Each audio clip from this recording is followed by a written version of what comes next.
अयोध्या श्रीराम मंदिर प्रतिष्ठा अवसर में जयपुर ठारे 1,01 प्रदीप प्रज्वलन निमंते प्रस्तुति बैठक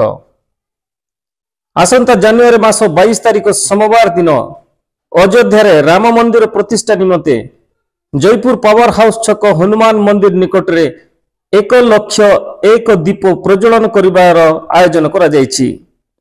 एही अवसर में नूतन भावे मां मुक्तामणि नाम एक परिचालना कमिटी गठन करी आसंता 22 तारिख रे किभली भावे अति शांति श्रृंखला रे दीप प्रज्वलन करा जिवो एहाको नै आज प्रस्तुति बैठक पावर हाउस छक हनुमान मंदिर प्रांगण रे अनुष्ठित होइतिला।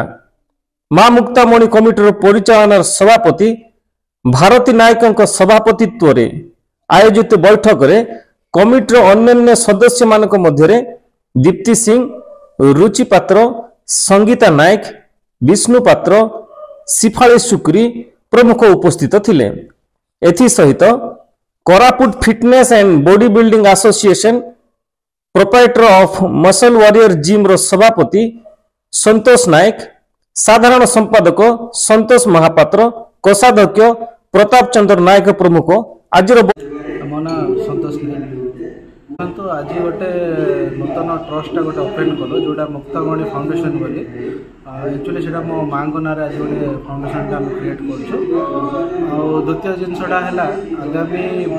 22 तारिख में जो कार्यक्रमटा होगा जाऊँगी प्रभु श्री राम जो अयोध्या प्राण प्रतिष्ठा हो तो से उपलक्षे पूरा भारत वर्ष रे गोटे जो येटा करा प्रोग्रामटा करा भारत वर्ष रे जो खुशी रे जो आयोजनटा कर प्रोग्रामटा तो से आम जयपुर में आम किसी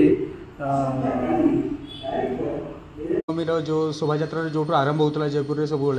आमर पावर हाउस हनुमान मंदिर से ही हम।